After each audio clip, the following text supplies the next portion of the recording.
Hello, everyone. Good morning, good afternoon, good evening, wherever you are in the world. I'm in Manhattan, so it's a little bit past midnight.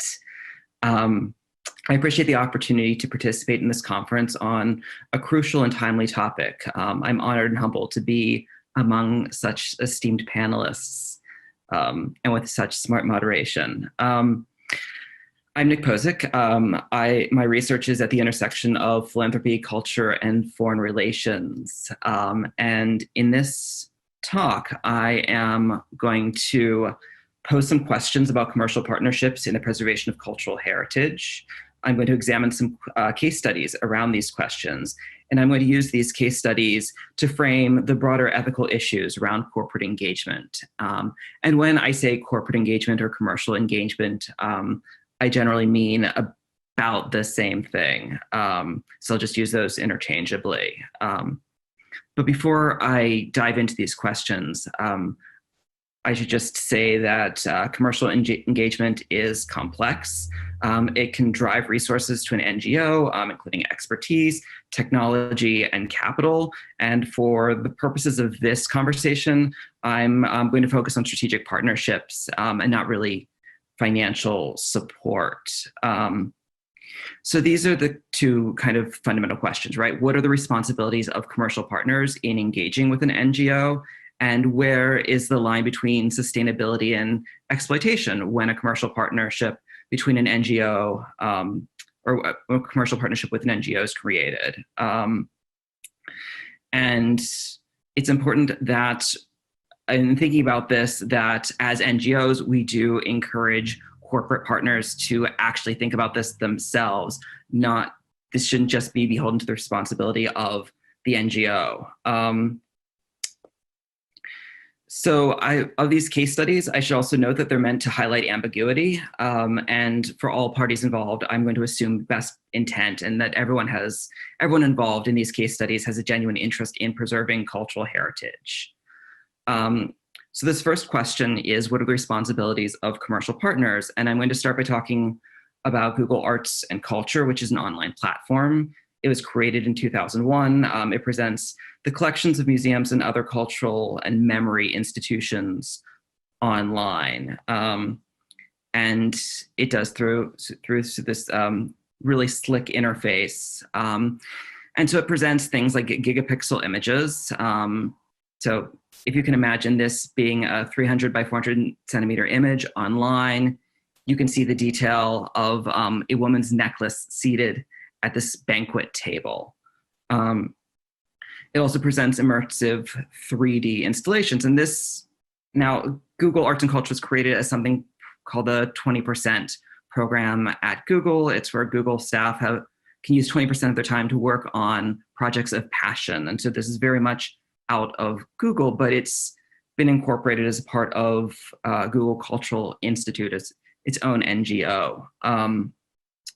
The institutions participating on this platform are wide and varied, including prominent institutions like the British Museum, the Berlin Philharmonic, Carnegie Hall, Museum of Modern Art, even the Long Museum in Shanghai.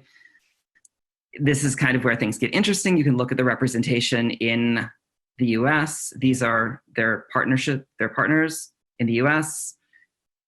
And you can see in Europe and Asia, you see a lot in US, a lot in Asia. And that brings me to the first case study, which is a project that's created as a part of Google Arts and Culture, which is Art Selfie, which is this dynamic application. It was released in 2018, where users take a photo of themselves and an algorithm matches them to an image of a work in a museum's collection. So one of the partnering institutions of Google Arts and Culture, all these institutions have their collections on this platform. And when a user takes a photograph, it searches through this database of images and tries to pair a person's selfie with an image in a collection. What immediately arose from that is a major pain point for cultural institutions, and that there's very, very limited representation, especially in the US and Europe, on not only on Google Arts and Culture's platform, but also more broadly in the field of people of color and in particular Latinx, Asian and African individuals just aren't broadly represented. And this application brought this issue to the surface. Not intentionally, it was intended to be a kind of fun, engaging game, but it began to interrogate collections and the sector as a whole. And it poses this question of, is the practice of aggregation, right? Is the process of collecting data from museums around the world in itself a curatorial practice? And it also segues into a question about platform versus publisher. And so we saw this particular issue arise in Facebook in 2016 with the US presidential elections, where divisive ads created by non-US entities with the intentions of creating social and political instability began to propagate on Facebook. At the time, Facebook, to a certain degree, abdicated its responsibility, saying that it's a platform, not a publisher. But in the 2020 election, Facebook created new safeguards in order to limit the spread of this kind of divisive content, or what it was described as fake news. It also created notices about political content. It limited forwarding, and even disabled hashtags on one of their services, Instagram. So why is this relevant to cultural heritage? So Instagram, a platform owned by Facebook, is one that's a large dissemination platform for images. And in particular, images of cultural heritage are populated on Instagram and propagated on Instagram. And you can see the phenomenon of the Yayoi Kusama mirror installations, which in of themselves attracted a lot of attention, but became a kind of viral, in quote, sensation on Instagram, creating a certain representation of arts and culture and bringing arts to the fore into people's social media feeds. At the same time, we also see other artworks receiving a very different treatment, right? We see two works. These are two of many, many works that have actually been censored by Instagram, works that have been removed from the platform, not for copyright reasons, but instead for what quote unquote community standards. What we see in these community standards are a kind of double standard, treating the natural state of women's bodies as objectionable, treating women differently than men, and presenting some questions that cultural institutions would navigate in a more deliberate fashion. And this presents for us in the cultural sector the question of, how do we engage these platforms in a meaningful, responsible way, understanding that they're going to be beholden to a set of standards that are fundamentally different than those of the sector. Another example of digitization comes out of Tencent, which is a Chinese multinational holding company. It was founded in 1998. Their platforms are games, social media, entertainment, e-commerce. They have quite a large number of holdings, and they've taken a lot of effort into going beyond e-commerce and entertainment and online gaming, social media, into cultural preservation, and in particular, developing a platform called Repair the Wall, a game that was co-developed with the China Foundation for Cultural Heritage that helps gamers better understand the history of the Great Wall, but also donate money in order to support restoration of the Great Wall. They also, again, I'm checking my time.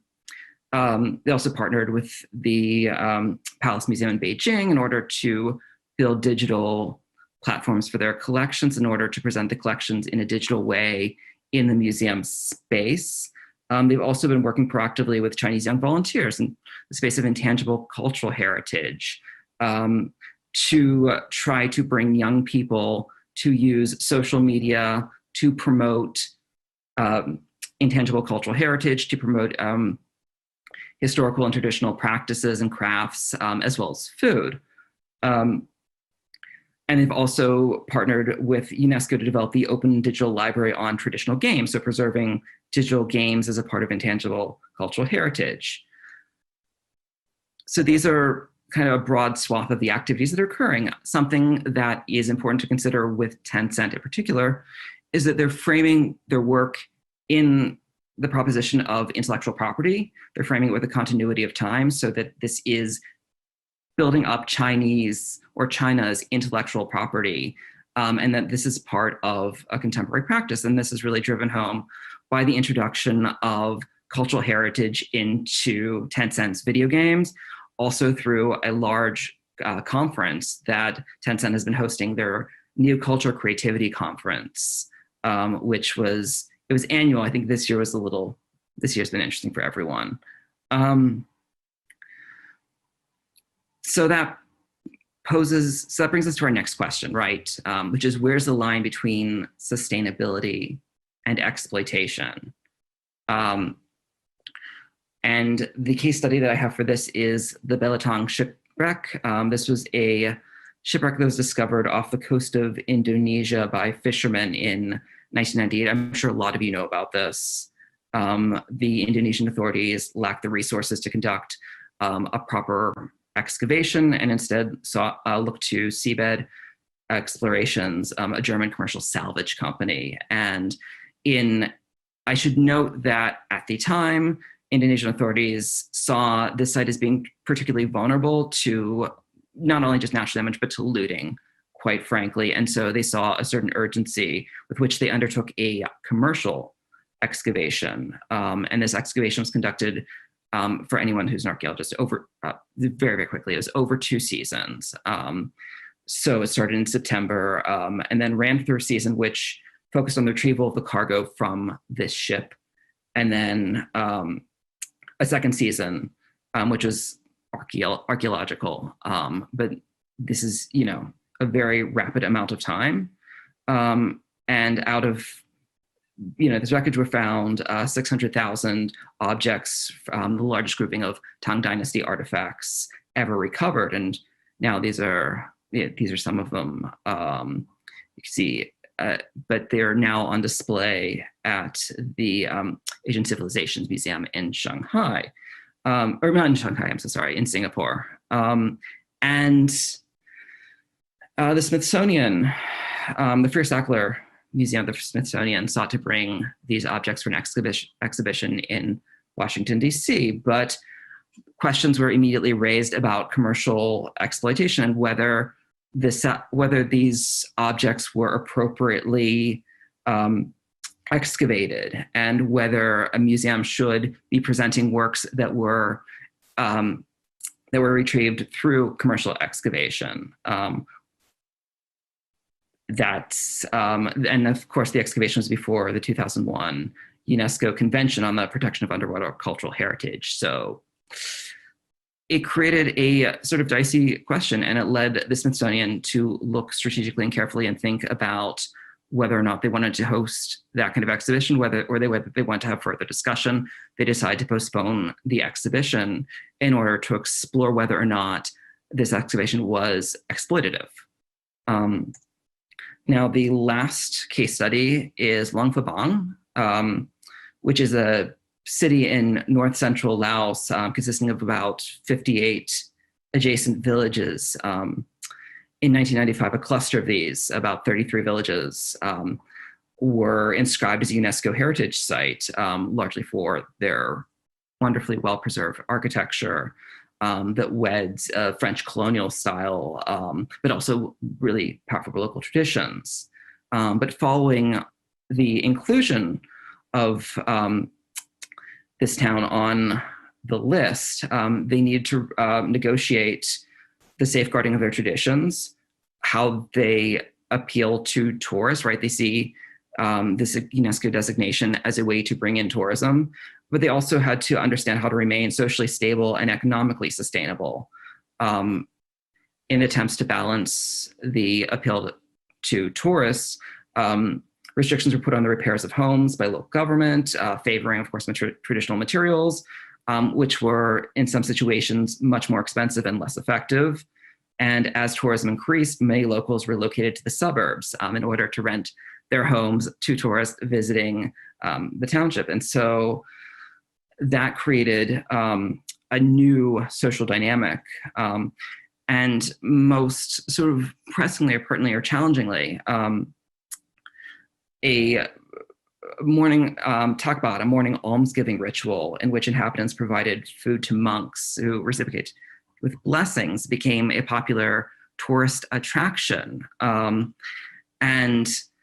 it began to draw questions in the community about what is the role of these rituals moving forward? How do we preserve our cultural traditions? How do our cultural traditions evolve? And what does this mean for this industry that we're trying to support? And so, in conclusion, from this very, very rapid fire set of cases, I wanted to identify these four tensions that are underpinning these case studies, right? The tension between censorship and curation, exploitation and sustainability, and how NGOs and their corporate partners need to navigate and balance these tensions and figure out solutions. And kind of three takeaways. One is that commercial engagement offers both opportunities and challenges, right? There's tremendous reach that can be obtained through commercial engagement, but that there are also responsibilities that both NGOs and commercial partners need to determine and navigate on their own and negotiate. And lastly, that every partnership should be a strategic one and should be entered into thoughtfully and deliberately and with an eye on the future implications. All right, so I want to thank everyone for your time, and thank you again for including me on this panel. And I'm looking forward to a conversation with the other panelists.